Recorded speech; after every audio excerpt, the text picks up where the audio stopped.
At the rim of the Pacific exercises off Hawaii last year, dozens of nations participated alongside the US in the biggest naval maneuvers in the world. China wasn't there though.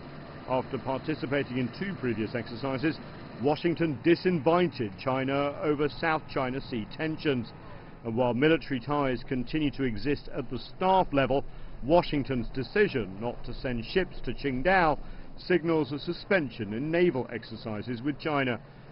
The US has labelled China a strategic competitor and stepped up so-called freedom of navigation exercises within territorial limits of islands claimed by China. It's also resumed sailing larger warships through the Taiwan Strait and has sold more weapons to the island.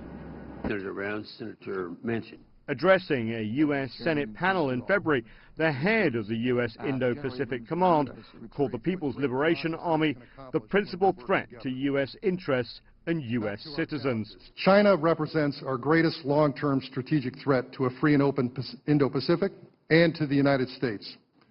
Those who believe this is reflective of an intensifying competition between an established power in the United States and a rising power in China are not seeing the whole picture.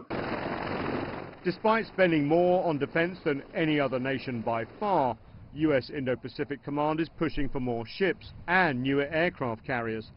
There's a push to expand the US Navy to 355 ships in all, 70 more than it has now. Stepped-up patrols and stretched crews have led to collisions at sea and difficult questions in the US Congress about whether the US Navy can cope with the challenges of the 21st century. Davidson talks of needing more from allies. The fact that we're working with allies and partners in key areas of the region. You've seen Australia step up in Papua New Guinea recently, Fiji. New Zealand has made it clear that their very near abroad is going to take some investment.